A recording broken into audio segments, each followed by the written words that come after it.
Have you ever wondered if the image of the devil horns, cloven hooves, and a wild, chaotic aura actually comes from the Bible?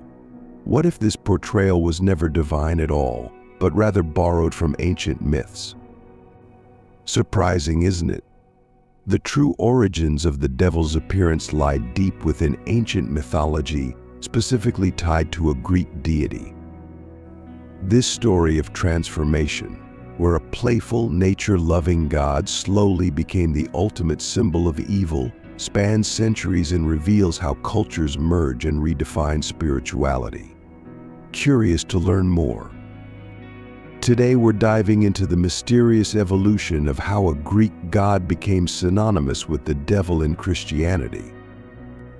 The devil, as we perceive him today, is not just a product of biblical text, but a fusion of ancient beliefs, myths, and visual interpretations, one of the most unexpected influences being Pan, the Greek god of nature, chaos, and fertility. Over time, the image of Pan was transformed into the devil we recognize today, and this shift says a lot about how our understanding of good and evil has been shaped. In this exploration, we'll peel back the layers of history, mythology, and religious development that contributed to this transformation. From Pan's role in the Greek pantheon as a wild and untamed deity to the medieval church's desire for a tangible representation of evil, we'll follow the intriguing journey of how a god of the forest became a symbol of darkness. But what might surprise you even more is that this transition wasn't a sudden change. It was a gradual blending of fears, beliefs, and cultural narratives. By the end, you might just see how ancient myths and Christian beliefs intertwined to create the devil as we know him. Let's dig deep into the story of how a Greek god turned into Christianity's embodiment of evil, and why understanding this history could alter your perspective on the battle between good and evil forever. To understand how Pan's image eventually merged with that of Satan, we first need to explore who Pan was. In Greek mythology, Pan wasn't a major deity like Zeus or Apollo.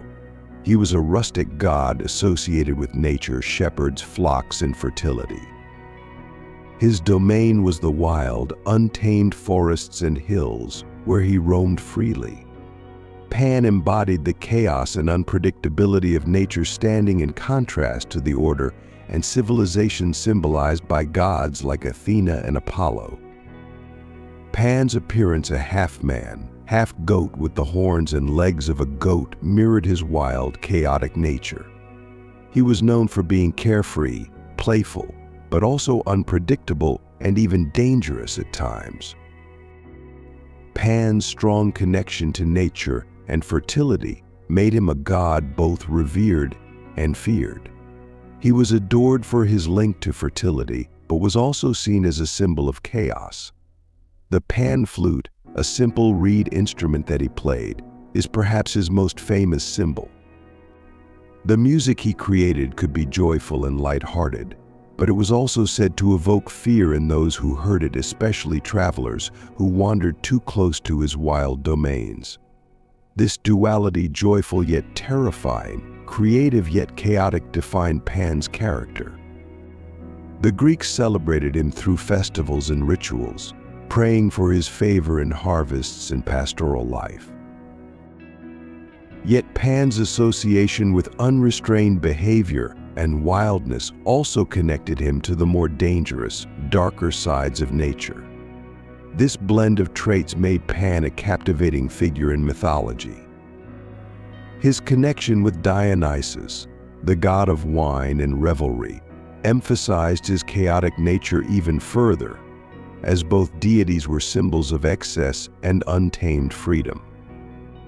While Pan's chaotic nature brought joy to those who appreciated the natural world, it also made him one of the more feared gods when it came to the darker aspects of existence. It was precisely these traits, his untamed, unpredictable nature, that would eventually be associated with Satan. As Christian society sought to distance itself from pagan deities, figures like Pan became synonymous with sin and evil.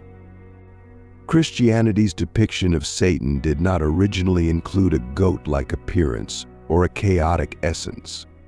In the Bible, Satan is introduced as a challenger to God rather than an embodiment of chaos. The name Satan itself is derived from a Hebrew term meaning adversary or accuser in the Old Testament. Satan appears as an entity who tests and challenges.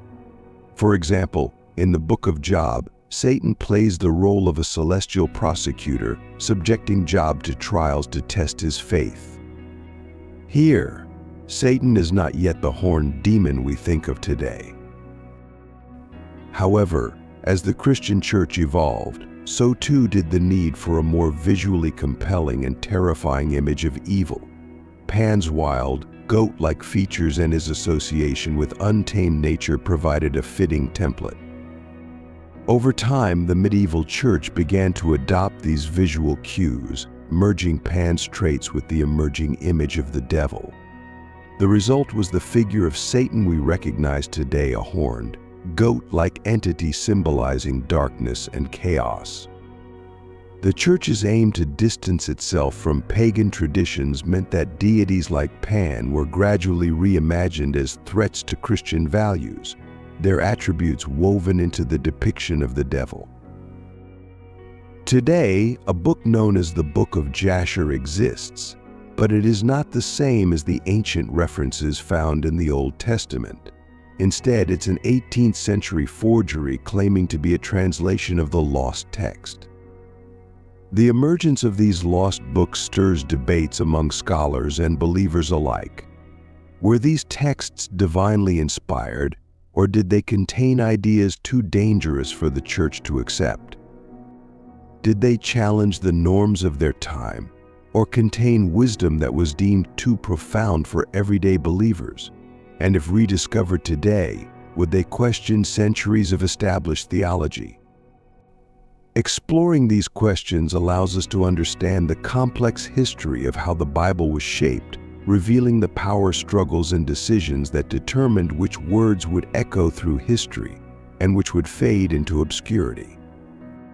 Another recent book, The Book of Jasher, written by science fiction author Benjamin Rosenbaum, is available, but it is entirely fictional and unrelated to the ancient script. As Christianity developed, particularly in the New Testament, the image of Satan began to take on a more defined role.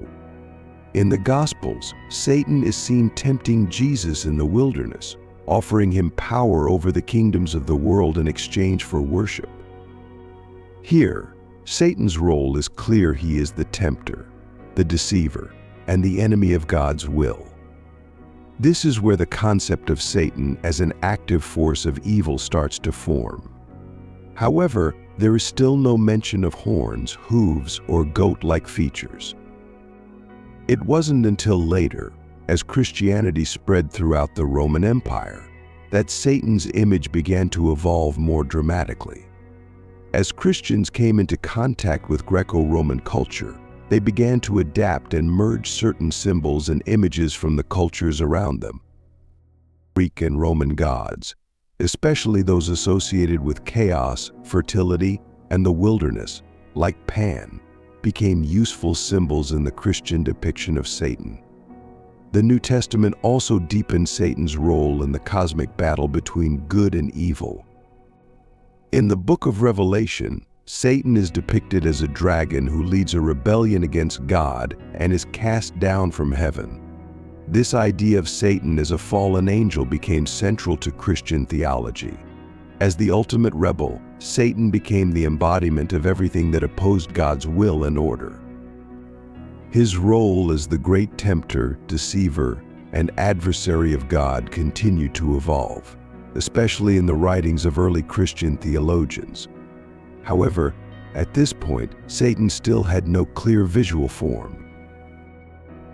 It would take the merging of Christian and pagan imagery, particularly that of Pan, to create the now familiar depiction of Satan as a goat-like figure with horns, hooves, and a wild, chaotic nature. As Christianity spread throughout the Roman Empire, it encountered numerous pagan religions and cultures. Many of these religions worshipped gods like Pan, Dionysus, and other deities associated with fertility, nature, and chaos. For early Christians, these gods were not merely competing religious figures, they were seen as dangerous symbols of immorality, sin, and rebellion against God. As a result, Christian leaders and theologians began to demonize these gods, associating them with evil spirits and Satan. One of the key ways that early Christians differentiated themselves from their pagan neighbors was by rejecting the practices and festivals associated with these gods. Fertility rituals, in particular, were seen as morally corrupt and sinful. Many of these rituals involved ecstatic dances, revelry, and unrestrained behavior, which directly conflicted with Christian values of modesty and self-control. Pan, as a god of fertility and wildness, became a prime target for this demonization. The process of demonizing pagan gods was not unique to Christianity. Throughout history, conquering religions often demonized the gods of the cultures they replaced. However, in the case of Pan, this process was particularly effective because his traits, wildness, chaos, sexual excess, were easily associated with the Christian concept of sin and temptation. Over time, Pan and other similar deities were no longer seen as minor gods but as representations of demonic forces.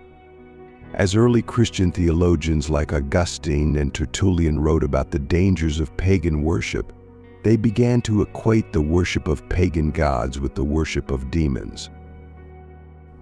This idea is echoed in the Bible, where the worship of false gods is often condemned as idolatry. Early Christian leaders warned their followers that the gods worshipped by pagans were not just false but were, in fact, demons working to lead people away from the true God. This fear of demonic influence became a central part of Christian teachings on paganism, further solidifying the association between gods like Pan and the devil.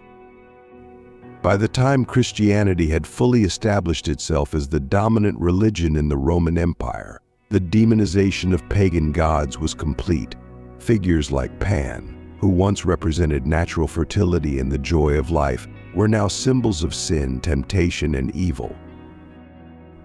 This transformation paved the way for the visual and symbolic merging of Pan with Satan. As Christian artists and theologians sought to give a face to the enemy of God, the visual transition from Pan to Satan did not happen overnight. It was a gradual process that took place over several centuries as Christian artists and theologians began to depict Satan in ways that were visually distinct from other figures in Christian art. In the early days of Christianity, Satan was often depicted as a serpent or dragon, in line with his role as the tempter in the Garden of Eden. However, as Christian art evolved, particularly during the Middle Ages, artists began to draw on familiar images from Greco-Roman mythology to create a more recognizable and terrifying image of the devil. Pan, with his goat-like appearance and association with chaos, became an ideal template for the visual representation of Satan. Artists began to depict Satan with the horns, hooves, and tail of a goat, drawing directly from Pan's imagery. The goat, which had long been associated with fertility and nature in pagan religions, now became a symbol of sin and rebellion in Christian art. This transformation was not just about aesthetics, it was also about conveying a deeper spiritual message. By depicting Satan as a goat-like figure, Christian artists were able to symbolize the untamed, rebellious nature of sin. One of the most famous early depictions of Satan as a goat-like figure can be found in medieval manuscripts and paintings. These images often showed Satan as a twisted, grotesque version of Pan, with exaggerated horns, hooves, and a tail. In many of these depictions, Satan is also shown leading souls into hell or tempting saints with earthly pleasures, further reinforcing his role as the great deceiver and tempter. The association between Satan and goats was also reinforced by biblical passages that spoke of the separation of sheep and goats. In Matthew 25:31-46, Jesus tells the parable of the sheep and the goats, in which the sheep represent the righteous and the goats represent the wicked. This imagery, combined with Pan's goat-like appearance, made it easy for Christian artists to depict Satan as a goat-like figure, further solidifying the connection between Pan and the devil.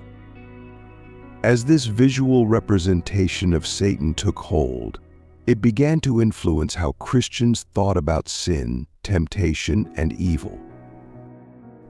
The goat, once a symbol of fertility and life, was now a symbol of corruption and death. This shift in meaning was not just a reflection of changing artistic trends, it was also a reflection of how Christianity had absorbed and transformed the symbols of the pagan world to fit its own spiritual narrative. The medieval church played a crucial role in solidifying Satan's image as a goat-like figure, drawing on both biblical teachings and the visual symbolism inherited from pagan religions. By the Middle Ages, the church had established itself as the dominant religious and cultural force in Europe. As part of its efforts to maintain control over religious life, the church sought to clearly define the boundaries between good and evil, and Satan became the ultimate symbol of evil and rebellion. The medieval church was deeply concerned with the idea of heresy, witchcraft, and other forms of religious deviance. It was during this period that the image of Satan as a goat-like figure became closely associated with accusations of witchcraft and sorcery. Witches were often accused of worshiping Satan in the form of a goat, participating in wild orgiastic rituals that echoed the fertility rites once associated with Pan. This connection between Satan, goats, and witchcraft was further reinforced by the church's teachings on demonic possession and the corrupting influence of sin. Medieval theologians such as Thomas Aquinas wrote extensively about the nature of Satan and the role of demons in the world. These writings often emphasize Satan's role as a tempter and deceiver, using the visual imagery of a goat-like figure to represent his ability to lead people away from God's order and into chaos. This theological focus on Satan as the embodiment of sin and temptation helped to cement his goat-like image in the minds of medieval Christians. The church also used art and literature to reinforce these ideas. Medieval churches and cathedrals were often adorned with carvings and paintings of Satan depicted as a grotesque, horned figure with hooves and a tail. These images were intended to instill fear in the faithful, reminding them of the dangers of sin and the eternal consequences of turning away from God. By depicting Satan in such a terrifying and animalistic form, the church was able to create a clear visual contrast between the order of God's creation and the chaos of sin. The association between Satan and goats also had a practical function in the medieval church's efforts to root out paganism and heresy. As Christianity spread throughout Europe, it encountered many local religious traditions that still held on to elements of paganism. The church sought to suppress these practices by associating them with demonic forces, and Pan's goat-like image became a convenient symbol for everything that was seen as dangerous and corrupting in pagan worship. Over time, this association became so deeply ingrained in the Christian imagination that it became almost impossible to think of Satan without picturing the goat-like features of Pan. The merging of pagan symbols with Christian theology raises several important questions about how religions evolve and adapt over time. While the visual and symbolic transformation of Pan into Satan served a clear purpose in reinforcing Christian teachings on sin and temptation, it also highlights the ways in which Christianity absorbed and reinterpreted elements of the cultures it encountered. One of the key theological implications of this transformation is the question of how Christians should view the relationship between good and evil. In traditional Christian theology, Satan is not just a symbol of sin, he is a real, active force working against God's will. By adopting the goat-like imagery of Pan, Christian theologians were able to create a powerful visual representation of this idea, using the wild, untamed nature of Pan to symbolize the chaos and disorder that Satan brings into the world. At the same time, the use of pagan symbols in Christian art and theology raises questions about the boundaries between religious traditions. Is it possible to separate the visual and symbolic elements of a pagan god like Pan from the religious system that worshipped him? Or does the adoption of these symbols suggest a deeper syncretism in which Christianity and paganism became intertwined in ways that are not always easy to untangle?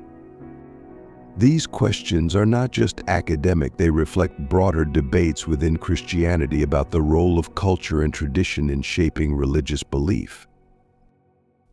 Throughout history, Christians have often had to navigate the tension between maintaining the purity of their faith and adapting to the cultural context in which they live.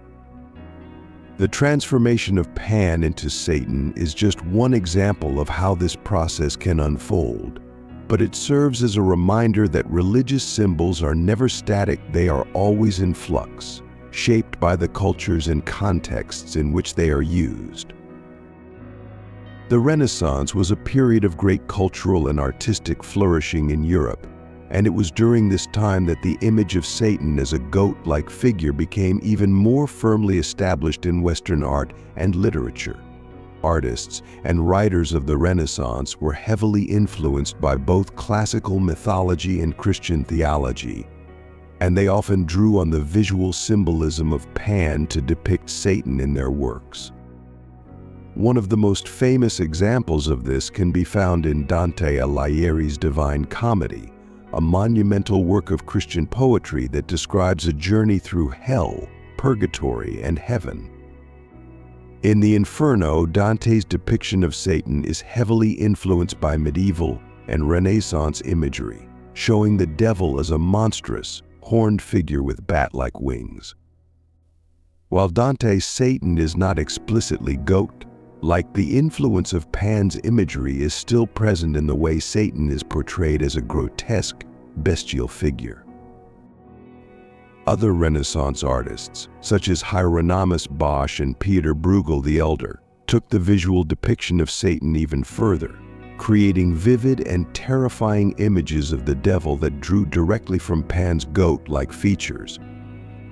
These artists depicted Satan as a hybrid creature, combining human, animal, and demonic traits to create a figure that symbolized the ultimate corruption of both body and soul. In Bosch's famous painting The Garden of Earthly Delights, for example, Satan is shown presiding over a nightmarish vision of hell, surrounded by grotesque, animalistic figures that evoke the chaos and wildness of Pan's domain. The influence of Pan's image on Renaissance depictions of Satan was not limited to visual art. Writers like John Milton, in his epic poem Paradise Lost, also drew on classical mythology to portray Satan as a tragic, rebellious figure. While Milton's Satan is more humanized than the grotesque figures found in medieval art, he still embodies many of the same qualities that were associated with Pan, such as pride, rebellion, and a desire to overthrow the established order. The Renaissance fascination with the classical world, combined with the Christian focus on the battle between good and evil, created a fertile ground for the merging of pagan and Christian symbols. Pan's image, with its associations of chaos, fertility, and wildness, provided a powerful visual shorthand for the dangers of sin and temptation. As Renaissance artists and writers explored these themes, they helped to further cement the connection between Pan and Satan in the Western imagination. The legacy of Pan's image in the portrayal of Satan extends well beyond the medieval and Renaissance periods.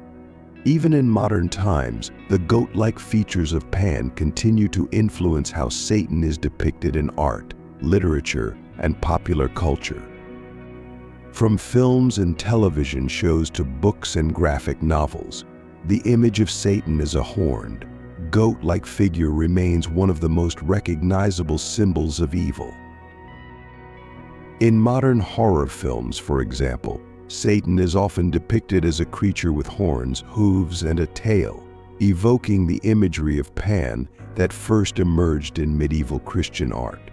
Films like The Witch 2015 and The Devil's Advocate play on this visual association, using the image of a goat like Satan to create a sense of primal, untamed evil.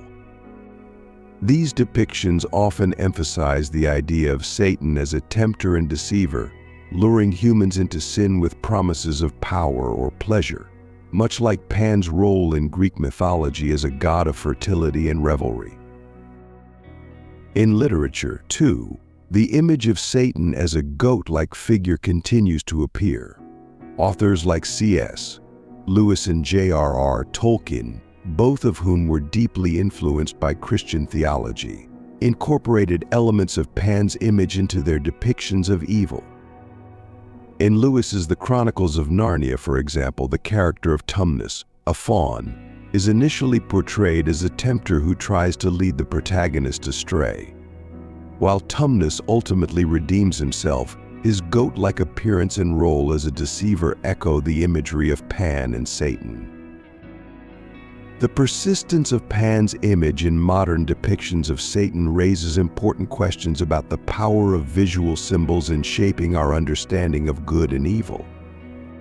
While the theological concept of Satan as the adversary of God has remained consistent throughout Christian history, the visual representation of Satan has been deeply influenced by cultural and artistic trends. The goat-like figure of Pan, with its associations of wildness, chaos, and temptation, has become one of the most enduring symbols of evil in Western culture, a testament to the way religious and cultural ideas can merge and evolve over time. The transformation of Pan from a minor god of the Greek wilderness into the ultimate symbol of evil in Christianity is a fascinating example of how cultures influence and reshape each other. It shows how religious symbols are not static but are constantly evolving, influenced by the societies in which they exist. The image of Satan as a goat-like figure, drawn from Pan's chaotic and untamed nature, became a powerful tool for Christian theologians and artists to communicate the dangers of sin and rebellion. But this transformation also raises deeper questions about how we understand the nature of good and evil.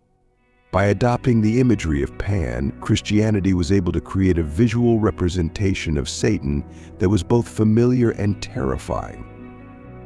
The wild, unpredictable nature of Pan became a symbol of everything that stood in opposition to God's order, reinforcing the Christian belief that sin is a form of chaos that leads to destruction. In understanding this transition, we gain a deeper appreciation for the ways in which religious ideas are shaped by cultural forces. The blending of pagan and Christian symbols in the figure of Satan reminds us that the boundaries between religious traditions are often more fluid than we might think. As we continue to explore the history of religious symbols, we see that the story of Satan and Pan is just one example of how different cultures interact, merge, and create new meanings. The image of Satan as a horned, goat-like figure remains a powerful symbol of evil in our culture today. But by tracing its origins back to the Greek god Pan, we gain a deeper understanding of how this image came to be and why it continues to resonate with us. And that's the fascinating journey of how the image of a minor Greek god, Pan, transformed into one of the most recognizable depictions of Satan in Christian tradition. The story of how the image of Pan evolved into the modern portrayal of Satan is a fascinating journey through history, mythology, and religious transformation. It reminds us that our understanding of good and evil is not just shaped by Scripture, but also by the cultural lenses through which we view the world. By tracing these ancient roots, we gain a deeper appreciation for how symbols evolve and how spiritual beliefs are influenced by the world around them. The blend of pagan imagery and Christian doctrine tells a story of adaptation, fear, and the desire for clear distinctions between light and darkness, order and chaos. If you found this exploration intriguing, let us know your thoughts in the comments below. Did any part of this history surprise you? How do you think this story of transformation influences the way we understand the concept of evil today? We'd love to hear your insights and continue the conversation with you. And if you enjoyed this video, don't forget to hit the like button, share it with those who might be curious about the mysterious origins of the devil's image, and subscribe to our channel for more deep dives into hidden stories, ancient myths, and the rich history of religious ideas. Click the notification bell so you won't miss out on any of our future explorations. Thank you for watching, and we'll see you in the next video.